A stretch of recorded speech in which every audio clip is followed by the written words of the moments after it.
Tonight's WWE SmackDown presented Backlash. I would call it a great show. Josh would call it a phenomenal show. I am your host, Red, and this is the review of WWE Backlash.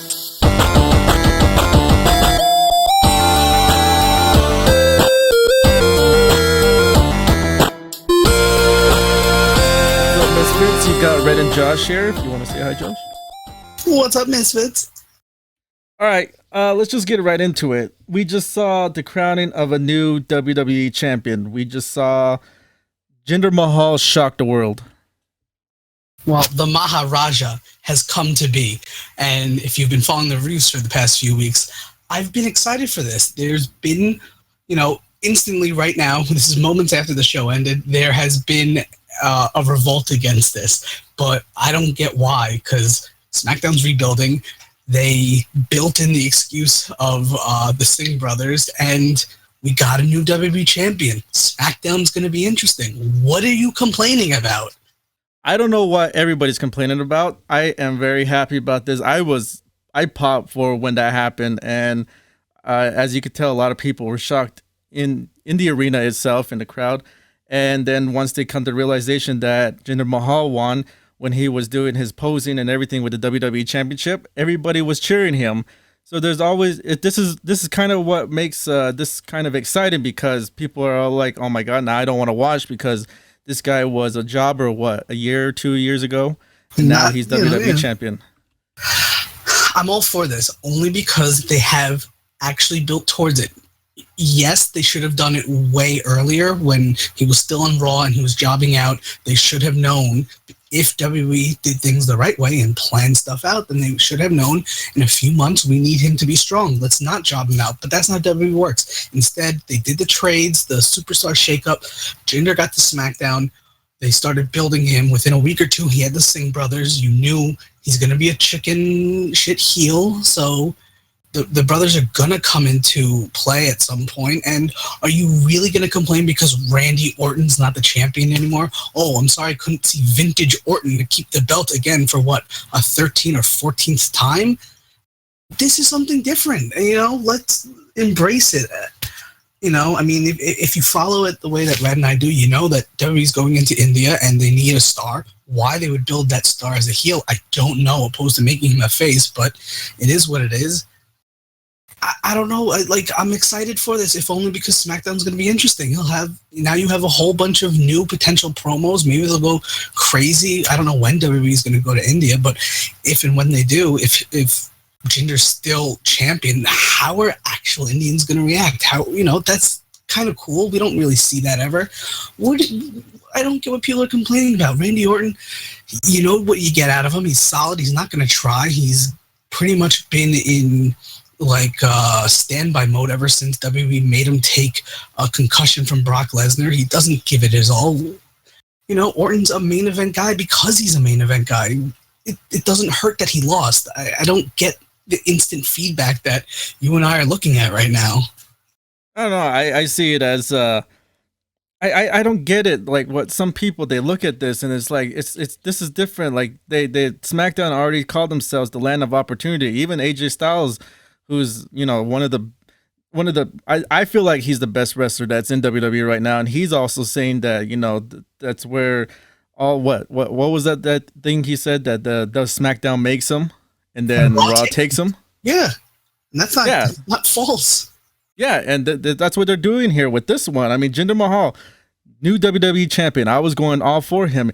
It's not like it was a last minute match or anything. It wasn't like it was just made last week. They've been building Jinder Mahal with this whole Maharaja thing and with the Singh brothers. And I feel like that he's done very well with every promo that he's had on SmackDown. And I feel like that he came into this match looking very good. And I don't know why a lot of people are complaining about it. Let's talk about the actual match. I thought the match was solid. Again, solid main event. We got a new champion.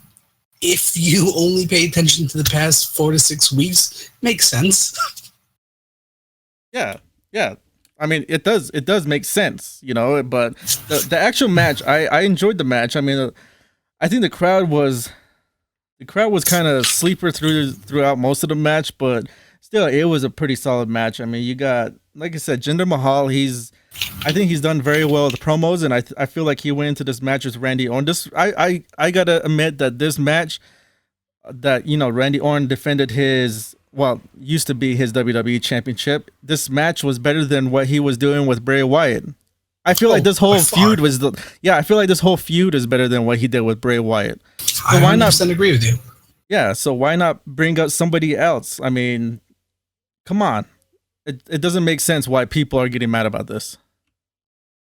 I understand why people are upset, but what do you want? What else do you want? I mean, you want Orton just squashing AJ? You want him to beat Kevin Owens because they're now dealing with the U.S. Championship. They're not in the main event. This is the main event scene right now, and it's different. It's different, but it's not bad yet. Give it a shot.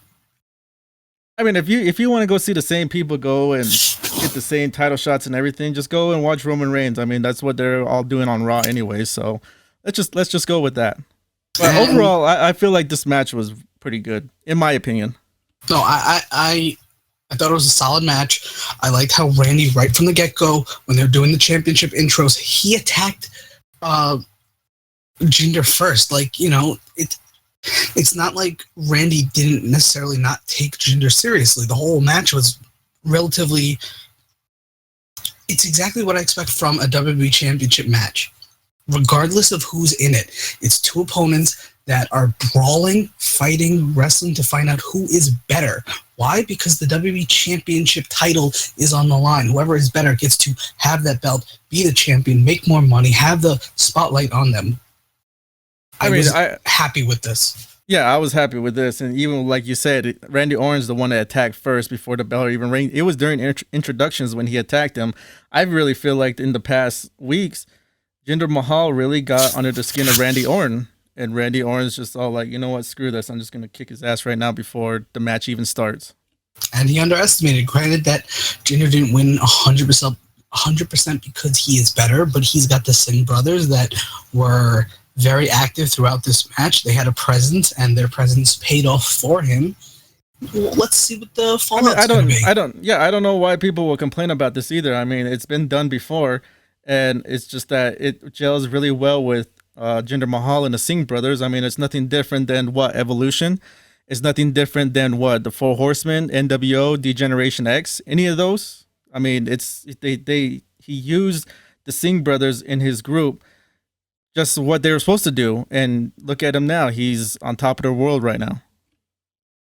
Yeah, even right now, I'm looking at Reddit Squared Circle. Their meltdown mode, and I don't get it. We have a few days to see what the outcome is, but overall, I like this show. So, I mean, we really got into it with the instant feedback, but let's take a step back. I'm happy that I watched this show. Do you think this show was worth your time? This show was worth my time, and even when I told you, what was it, earlier today, when I said that I'm excited about this card, just looking at it on paper, and I'm glad it did very well, as I was hoping for it to be better than Raw's Payback. Plus, I always thought that SmackDown's a better show than Raw anyway, so. My blood's always bled blue, so I'm there with you. But let's just, since we got that out of our system with how we felt about Jinder Mahal becoming WWE champion, and rub it in everybody else's faces that doesn't agree with what we say. I feel like a lot of people aren't going to agree. Oh, yeah. I feel like that too. But there's two matches that were standouts also over that tonight. We've had AJ Styles versus Kevin Owens, which was, in my opinion, was a good match. I just didn't like the finish. Well, okay, before the show even started, this was my number one reason to watch this pay-per-view. This was my main event, so I was looking forward to it. I was not disappointed. You're talking about this match? Yeah, AJ Styles versus Kevin Owens. Okay. I didn't know where you're going with this. I thought you were talking about Shinsuke Nakamura and Dolph Ziggler. No, we'll get to that. But for me, the highlight was AJ versus Kevin Owens. We've seen this match numerous times. These guys, they're solid main eventers. They bring it when they need to, and it's kind of interesting because maybe I might care about the U.S. Championship more than WWE one, just because of who's fighting for it.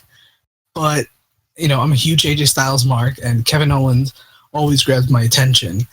And the ending was kind of weak. We'll get to it, but in a second tier division, to me, it was acceptable for tonight. Yeah, this was this is the thing about that I liked about this show. I feel like all the championships mattered in a way.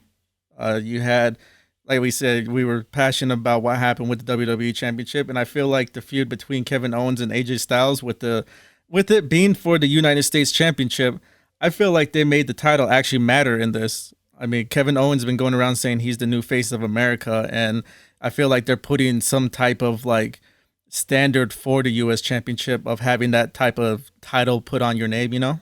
So I feel like that I feel like they had a very good feud, a very good build up coming up to this. I agree. Just jumping right into it. So Kevin Owens retained his title, and it's not because he pinned AJ. It's not because he submitted AJ. It's because towards the end of the match, they start brawling on the outside, and AJ tries to set Kevin Owens up on the commentator's desk, and Owens is able to slip out, and AJ falls through a hole in the WWE commentator's desk. I guess that's where a monitor would have been. So his leg, he gets his leg caught, and he gets counted out because he couldn't get his leg uncaught from the desk, and there's also some wires from the audio cables or video cables, what have you, and AJ lost via countout, which is a very weird WWE finish. Yeah, especially when I never seen anybody get their foot stuck into the monitor hole of the announce table and get their foot stuck in like tangled up in wires and whatnot. I think I haven't seen that. I don't think I ever seen that before. I can't recall seeing that in WWE. If I've seen it, it would have been in New Japan or I don't know, TNA, ROH type of match.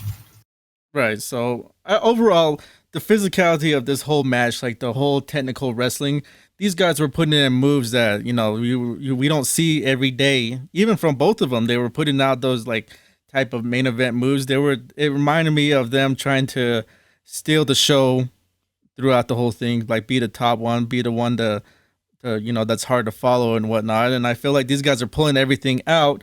It was a good physical match throughout the whole thing. The only thing about it is that I just didn't agree with how the finish was. I feel like it should have been either Kevin Owens or AJ Styles putting their move on each other and with a pinfall, but we got the result. Maybe they're building up to something else, maybe. So clearly this feud is not over. The question is whether or not they run this out to the next SmackDown-only pay-per-view, unless SummerSlam's before that, or is this just going to be a rematch for a main event on SmackDown? Either way, I can't blame them because this is the current way WWE books television. There's so many shows and pay-per-views. It doesn't hurt sometimes to have a finish like this because it's not the end of the feud. It will be another chapter in the story, and it's going to pay off. And I think for years, WWE fans especially have been spoiled to getting big finishes, big matches all the time and just running through talent. And past few months, we're seeing they're maybe slowing stuff down a little, building characters, giving guys opportunities. They're really trying to tell stories. And this is just, again, another chapter in the story of this feud.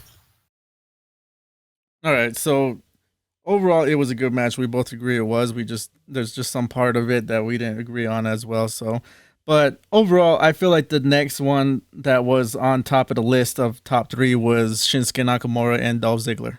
Opening of Backlash. This was a great way to start the show. I was looking forward to tonight's show overall, mostly because of the hype I had from last night's NXT TakeOver Chicago, and that really made me look forward to just tonight. So, once in a while, whenever the schedule works out where NXT TakeOver is before a WWE pay-per-view, that's probably helping them in the long term. So this was a great way to start the night, but I didn't like what happened in this match. Before I go on, what are your thoughts? I thought it was pretty good. It was a pretty good opener between these two. Dolph Ziggler with his heel persona. I feel like he's trying some way of throwing a bunch of styles into it. Then all of a sudden he's Dolph Ziggler. Then all of a sudden he's Shawn Michaels. All of a sudden I don't know what's going on with that whole thing. But I feel like it was a good debut match for Shinsuke Nakamura for SmackDown brand. My only complaint here is that, granted, Dolph Ziggler is a at least 2-time WWE champion that I can recall, so he's good enough to be in the main event. He's good enough to hold the title. But he went 50-50 with Shinsuke Nakamura, who I feel like should be more than Dolph Ziggler. Dolph Ziggler should be the lowest tier of acceptable WWE champion, acceptable WWE main event. Nakamura should instantly be better than that. Maybe WWE doesn't think that enough of their audience pays attention to New Japan or NXT for the past 2, 3, 4 years and isn't aware of who Nakamura was, so they wouldn't let him just destroy Dolph, but he should have. He should have had Dolph's number at every single time. For me, the best part was, I guess, when Nakamura really started to take over the match was like right after I think Ziggler spat in his face, and then Nakamura took him down, hit him knees to the side, really getting that strong style out. Then he did knee. Ziggler then ran to the ropes to try to get a rope break, but Nakamura was right on top of him, started delivering elbows, 12-6 right to his head, that Japanese hard style, and it's just the strong style that he's got, and Ziggler couldn't keep up. And to me, that's what really helps Nakamura. You got to show that he's different, he's special.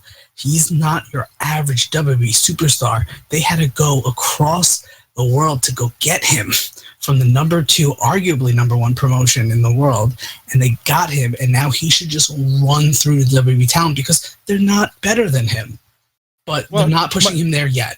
Yeah, but my only gripe about this was, it wasn't nothing in the match. The match was physical, and like we both said, Dolph Ziggler is a top performer, and I feel like that he gave him a physical match. I expect that from Dolph Ziggler. Even though I don't think just saying that Dolph Ziggler should be on the lowest part of champions that they try to put against Dolph Ziggler, but Dolph Ziggler can perform in that ring.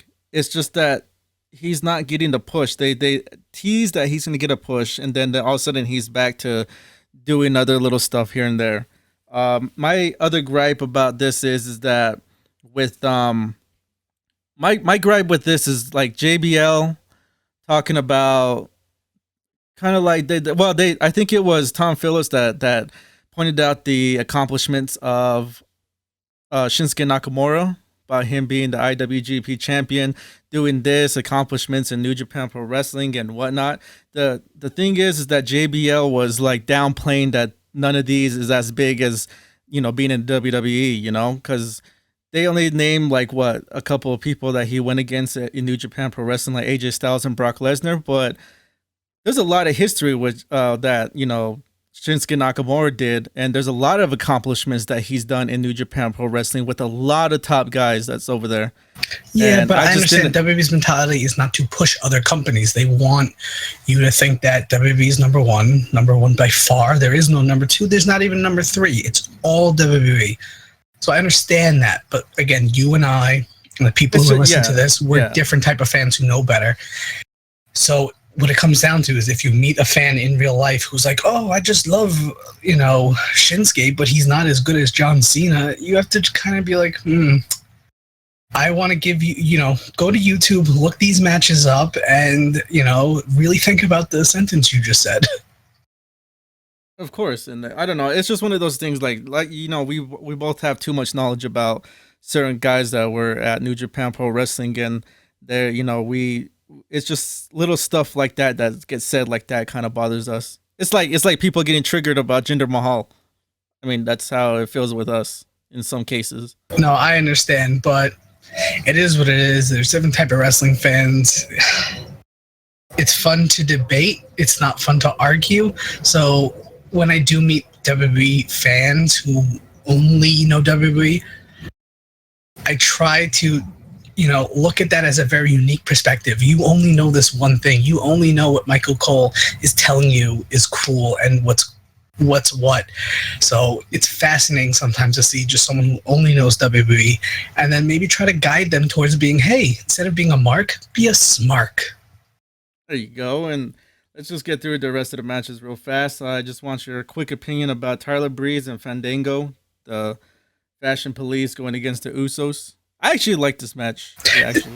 This was a fun match, and for me, it's really a clash of styles because Fandango and Tyler Breeze, they're comedy characters, and they were jobbers for the longest time since this Superstar Shakeup.